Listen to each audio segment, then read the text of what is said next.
Finally अब हम दिल बेचारा फिल्म के माध्यम से सुशांत सिंह राजपूत की लास्ट फिल्म तक पहुंच चुके हैं। ऑब्वियसली इस फिल्म के अच्छे या बुरे रिव्यूज से उनकी लाइफ पर कोई फर्क नहीं पड़ेगा। इन पर फर्क नहीं पड़ेगा, इसलिए रिव्यू इतने मायने नहीं रखते, लेकिन फिर भी फिल्म के बारे में कुछ बात जरूर करेंगे। फिल्म देखने से पहले ही मन भारी रहता है, आप लोगों का भी जरूर रहा होगा, या अगर नहीं देखी है तो भारी मन वाले भाव जरूर आएंगे।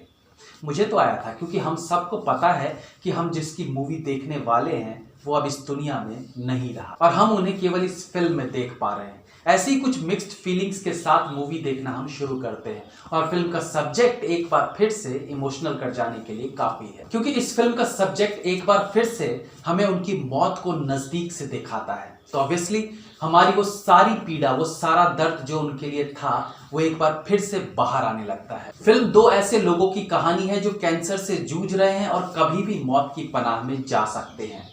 ऐसे में अक्सर लोग डिप्रेशन में चले जाते हैं, बची हुई जिंदगी को अलग अलग तरीकों से जीना चाहते हैं। फिल्म की नायिका कीजी भी कैंसर पेशेंट है और उसका भी बची हुई लाइफ को जीने का एक अलग तरीका दिखाया गया है। वो सैड है, डिप्रेस्ड है, इसलिए लोगों को हक करके उन्हें सांत्वना देती है। लेकिन ये सब तब तक ही चलता है जब तक कि उसकी लाइफ में सेम एक और कैंसर पेशेंट सुशांत की एंट्री नहीं होती। सुशांत यानी इमानुएल राजकुमार जूनियर, जिसे मैनी भी कहते हैं, वो एक जिंदा दिल इंसान दिखाया गया है जिसका जीने का एक अलग ढंग है। दो कैंसर पेशेंट्स की नजदीकियां, प्यार और फिर एंड। कैंसर पेशेंट्स की थीम पर बॉलीवुड में बहुत सी फिल्में बनी हैं। आनंद, कल हो ना हो, बलमा, दिल का क्या कसूर जैसी तमाम फिल्में हैं जहां इस सब्जेक्ट से लोगों को खूब रुलाया गया है। बट स्टिल ये फिल्म कुछ डिफरेंट है। इस तरह की फिल्मों में जहां ये पहली बार रिवील होता है कि हीरो या हीरोइन को कैंसर है, उसे बड़े ही इमोशनल ढंग से दिखाया जाता है। उस चीज का खुलासा फिल्म का one of the best part होता है। बट यहां इस फिल्म में इस सीन को स्पेशल ट्रीटमेंट नहीं दिया गया है, जो यूनिक है। शुरू से ही दोनों को पता है कि दोनों कैंसर पेशेंट हैं, बट ऐसी लाइफ कैसे गुजारनी चाहिए वहां फिल्म में फोकस किया गया है। और ऑब्वियसली क्लाइमैक्स को भी थोड़ा अलग बनाया गया है, क्योंकि ये सुशांत की आखिरी फिल्म है, अनलेस कि उनका कोई और प्रोजेक्ट रेडी ना हो।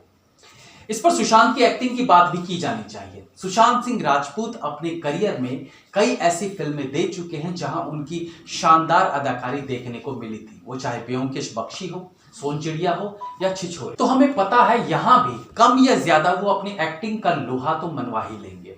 खैर, फिल्म में उनका काम अच्छा है। कुछ ऐसे फनी मोमेंट्स हैं जहां वो मजाक मस्ती करते दिखते हैं, जहां उनकी स्माइल देखने को मिलती है, वो कहीं न कहीं रियलिटी में अंदर तक झंझोड़ कर रख देती है। सीरियसली इस फिल्म का रिव्यू किया ही नहीं जाना चाहिए, बल्कि इसे सुशांत के लिए एक ट्रिब्यूट मान हमें यही समझने की जरूरत है कि अब ये मुस्कुराहट दोबारा देखने को नहीं मिलेगी।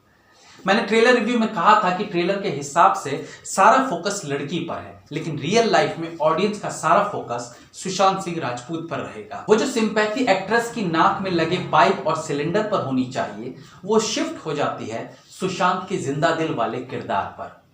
फिल्म की एक्ट्रेस यानी संजना सांची का काम भी अच्छा है, बट इसे उनका बैड लक कहें या गुड लक कहें, उन पर ऑडियंस फोकस कर ही नहीं पाती। बैड लक इसलिए कि सुशांत सिंह जिंदा होते तो उनके काम को भी बराबर अहमियत दी जाती, बट क्योंकि वो अब रहे नहीं तो दोनों आंखें और दिल सुशांत पर ही टिकी रहती हैं। और गुड लक इसलिए कि ये वो लकी एक्ट्रेस हैं जिन्हें सुशांत के साथ आखिरी बार काम करने का मौका मिला। फिल्म कैंसर पर बेस्ड है तो ऑब्वियस है कि कई सारे इमोशनल मोमेंट्स आपको देखने को मिलेंगे ही। अच्छी बात यह है कि किसी भी ऐसे मोमेंट को बहुत ज्यादा ओवर ड्रामेटिक करके दिखाने की कोशिश नहीं की गई है, जिसके कारण सीन्स काफी रियल लगते हैं। स्क्रीन प्ले अच्छा है, कुछ सुधार और हो सकती थी, कुछ एक सीन्स एक्स्ट्रा से लगते हैं जिसकी जरूरत नहीं थी, बट स्टिल आपको बोर नहीं करेंगे वो सीन्स, क्योंकि उसमें सुशांत सिंह राजपूत आपको देखने को मिलेंगे। यहां फिल्म का जो एक क्राइटेरिया होता है कि सीन खराब है तो लोग बोर होने लगेंगे, वो क्राइटेरिया इस फिल्म पर आकर खत्म हो जाता है, क्योंकि फिल्म में दर्शकों का सुशांत के साथ एक इमोशन जुड़ा दिखाई पड़ेगा, जो ऑब्वियसली इसलिए है कि अब वो दुनिया में नहीं रहे। सपोर्टिंग एक्टर्स का काम अच्छा है। फिल्म की ड्यूरेशन बहुत कम है, 1 घंटे 41 मिनट है, और उसमें भी लास्ट के 6-7 मिनट में केवल क्रेडिट्स दिखाया जाता है। तो 1.5 घंटे की फिल्म होने के कारण ऐसा प्रतीत होता है कि शायद ये फिल्म पूरी कंप्लीट ना हो, मे भी बीच के कुछ शॉट्स बचे रह गए हों, लेकिन क्योंकि इस बीच सुशांत सिंह रहे नहीं तो जैसे तैसे फिल्म कंप्लीट कर उसे रिलीज कर दी गई। बट स्टिल ये फिल्म आपको पसंद आएगी, रीजंस चाहे जो भी रहे। बाकी मैं तो कहूंगा कि इस फिल्म के रिव्यू को देखने की जरूरत ही नहीं है, क्योंकि इसका रिव्यू क्रिटिक्स के लिए एक बार और सुशांत की मौत को भुनाने का एक तरीका भर है। आड़े तिरछे थंबनेल लगाकर अपने मुंह पर अजीब से एक्सप्रेशंस देकर थंबनेल बनाने वाले सिर्फ व्यूज के लिए इसका रिव्यू करें, वरना आप भी इस बात को समझते हैं कि इस फिल्म का रिव्यू दर्शकों के लिए कोई मायने नहीं रखता है।